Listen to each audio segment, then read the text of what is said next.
Let's go to the phones, 08717 223344, because you asked him to call in, and he's in fact asked what the number was. I gave it out, and Piers Morgan, former editor of the Daily Mirror and defender of Kevin Pietersen, has joined us on the line. Good morning to you, Piers. Good morning.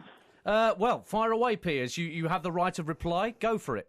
Well, we've got a choice, haven't we, between Darren Gough, one of the greatest bowlers in the history of English cricket, who's just perfectly enunciated why Kevin Pietersen's firing has been a disaster for English cricket, not just for him and the team, but for the other batsmen around him who are now really struggling.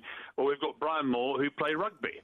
And much as I respect Mr. Moore, and I like joshing with him on Twitter, I think to even subliminally blame me... I didn't do that, Piers. Did you hear what I said? Piers, did you actually hear what I said? Repeat word for word what you said about so, my did you involvement actually, with Alastair Cook's captaincy. Before you make a comment, did you hear what I said? I believe from my Twitter feed that you implied you didn't, that somehow... Did you hear it? Okay, Brian, let me calm down. You answer the question. Brian, I did not hear it live. Well, I'm how reading can you my comment Twitter on feed something you didn't hear? Because I suddenly got 100 messages saying Brian Moore is blaming you for Alastair Cook. Yeah, and they were wrong. I didn't say that. What did you say? I said that your campaign to get Captain Weasel, to get Pietersen back in the team was not helpful. Not helpful to who? The England cause. Getting Kevin Pietersen back in the England team is not helpful to the England cause, given that we're going through one of the worst periods of form in the history of English cricket. And allied to that, the denigration of several players, Cook, Broad and Pryor included, is also not helpful. Do you believe it is? But I'm afraid that the way that they are denigrating English cricket with these woeful performances is, I would argue, slightly more unhelpful than me lambasting them on Twitter.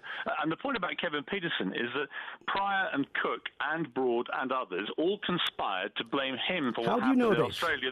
I know for a fact. How do you know it? Well, how do you think I know? No, you tell me. Who told you? Well, I have very impeccable sources. Who are they? Brian, stop playing games. No, who are they? Let's focus. I'm not going to reveal sources.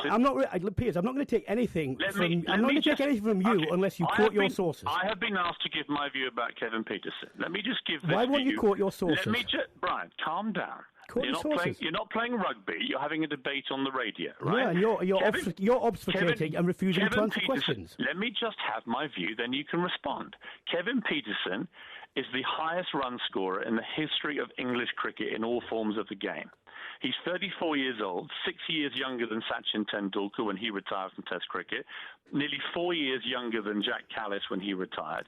He's perfectly physically fit, and he remains the most flamboyant, attacking and talented batsman in the country. It is a complete and utter disgrace to me that Kevin Pietersen has been fired from the England team, and the results of that action by a bunch of mediocre minnows, from Giles Clarke to Paul Downton to Peter Moores, who was a failure last time as a coach and is being a failure all over again, and to Cook, who couldn't lead a Morris dance, never mind a cricket team, has conspired to reduce English cricket to a laughingstock. So Kevin Pietersen Let me finish. I was at Lord's the last 5 days, right?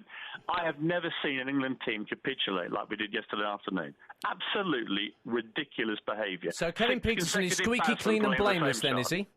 Yes, Kevin Pietersen is an abrasive, brash, arrogant winner, right? He is one of the most successful sportsmen in English cricket history. Right, Piers, you've had your Piers. Let him finish this point. Carry on. He doesn't claim to be an angel. He is just somebody who happens to be a brilliant batsman. Some of my favourite sportsmen in English history, and indeed in global history, have been arrogant, abrasive characters, from Nick Faldo to Muhammad Ali. Don't pretend to me, Brian. Wait a minute, Piers. You've made your point. Let me speak now.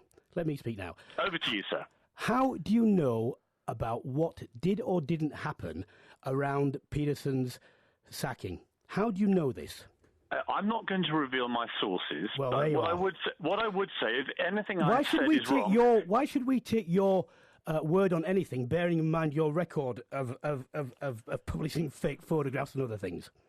Oh, that's a nice little cheap shot, isn't it, Brian? No, it's a fact. It's a fact. Is that a fact or not? Well, let's talk about this. Do you want to talk about Iraq photos? Is that a fact or not? Well, let's talk about Iraq photos. No, will you answer one question? No. If you want to get personal, Captain Weasel isn't personal then. Captain Weasel isn't personal. Let me respond to the Iraq photographs, because I stand by absolutely what the Daily Mirror published, right? They have never, to my satisfaction, been proven to be fake. The regiment that I and the paper accused of abusing Iraqi civilians has been held to account since, with court-martials and other court actions. There were members of the Queen's Lancashire Regiment who committed appalling atrocities against Iraqi civilians, and I stand 100% by what I did. So really? Well, that's why if you're going to drop cheap shots about Iraq photos, that is a fact. Make sure you know your facts, Mr. Moore. That is a fact. Let's turn back to Were you cricket. sacked because of it? I was sacked because of it, yes. Well, there you are. There we are, what? Will you go and answer their question that I originally asked? In the same way that Kevin Pietersen was sacked. Will you? Well, how do you know any of this? How do you know any of this? No, I'm stating things as a fact. If you have evidence to the contrary, or if people wish to quibble with it, or if the people I'm accusing of various things wish to come out in public and deny them, you know why they can't do this? You know why they probably can't do this? Because they're probably under legal constraints under a non-disclosure agreement. Or they're just cowardly little weasels. No, they probably understand legal agreements. I know what we'll do after the Ashes. They probably understand legal agreements. Well, wait a minute, Brian. You're a lawyer. We all know you're a lawyer. Let's go back to what happened in Australia. We lost 5-0, and the person we decided to blame was the highest run scorer in the Ashes series. Kevin Pietersen was the highest run scorer in the Ashes series, right? He remains our best batsman. The performance of the England team since he was ridiculously turfed out has been absolutely diabolical. Okay. And I say England fans are entitled eventually to say, we've seen the future under this mediocre shower that are now running English cricket, and actually on balance, we'd rather have Kevin Pietersen back in the team. And when people like Darren Gough agree with me, and you don't, I simply refer you and your listeners to which one has played international cricket and which one has played with an egg. Okay.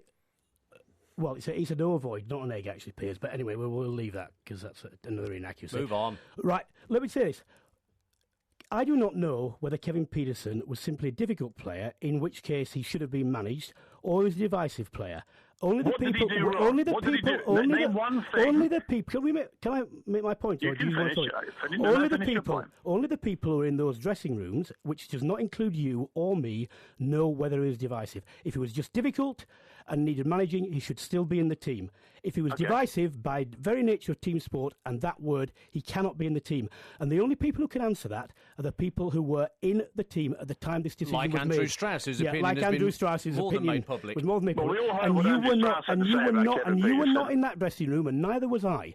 So you know no more than me. Can I respond?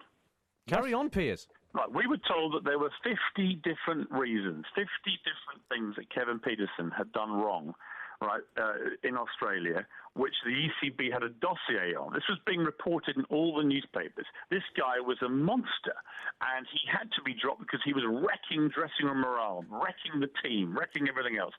To date, Kevin Pietersen has not been given a single reason why he was sacked from the England cricket team. And how do you know that? Well, wait a minute, because I know. He's a friend of mine. I know he hasn't. Oh, so all these details come from him then, all these details? Brian, you wanted time to say your point. Let me finish mine, right?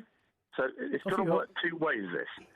Kevin Pietersen, to this day, has not been given a single specific reason, right? The ECB has not produced a single specific reason. None of the players have produced a single reason. In fact, the only England players who've gone on the record about this, from Graham Swan to about 4 or 5 others, have all said the complete opposite. They've all actually said that Kevin was fine in Australia. And as I repeat, he was the highest run scorer. Well, Andrew Strauss is Andrew Strauss. He's the world's most boring commentator. And he's so when they don't agree with you, then you can have to do this. He's a boring commentator. Listen, I'd rather take the views of this people is like the whole Darren point, Gough. Piers, isn't it? Anyone who disagrees with you on the Morgan thing is vilified. No, that's not true. And actually, Brian, I'm very happy to prove or to hold my hands up and say when I think I'm wrong. I just believe that the Kevin Pietersen situation is a farce. How helpful is it, Piers, when you're going around calling Alastair Cook Captain Weasel? Well, let me explain why I call him Captain Weasel. I don't call him that because of his appalling captaincy, although that would be reason enough. Well, that's how it's presumed. That's how it's inferred. No, it's not, because I have repeatedly clarified, and I've done it again today, I've repeatedly clarified what I think about Alastair Cook, right? The reason I call him Captain Weasel, the specific reason I call him that, is that when Kevin Pietersen was fired by the ECB, by Paul Danton, a man who averaged 17 in Test cricket himself and wants to lecture Kevin Pietersen on how to bat, when he fired him, Alastair Cook was in that room staring at the floor the entire time in total silence, refusing to even catch Mr. Pietersen's eye. Now, you may think that's perfectly acceptable behaviour by a captain of a national sporting team. I think it is weaselly behaviour of the lowest kind. Kevin Pietersen, as anyone will tell you around the England team, was one of the hardest trainers.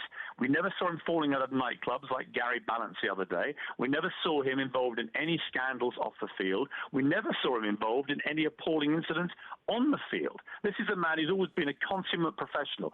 Yes, he's abrasive. Yes, he can be arrogant. Yes, he's not everyone's cup of tea. And yes, there may be some people in that England dressing room, and I'm talking about people like Pryor and Swan and Broad and Anderson, who perhaps were a little bit jealous of Kevin Pietersen's multi-million-pound deals. And he's fallen out with wait, let me finish. Well, you've talked a lot more than me, Piers, so let me with the Indian Premier League, who they were never selected for. Now, you may put all that together and think Kevin Pietersen has been stiffed here by a bunch of jealous people who wish they had a half of his talent. Or you may not. You may not agree with me. But I can tell you, I've been at Lord's the last 5 days. 90% of the people I talk to want Kevin Pietersen back. Right. All I will say is this.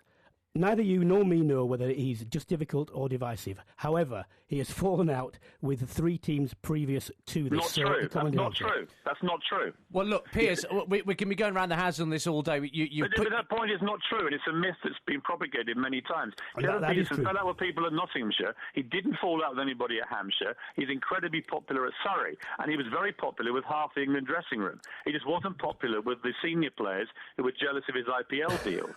And I think, well, people can laugh, but these are actually facts, and I'm pretty well sourced on them. Piers, I have to leave it there. You've argued your case very eloquently. We appreciate you calling in and putting your point to Brian. Bring back KP, and I want Cook gone by lunchtime. Thank you very much, everybody. And Wenger in or Wenger out? I get a bit confused sometimes with you. Wenger's in for the next 3 years, regardless of what I say, so I have surrendered the campaign, although I believe I was right.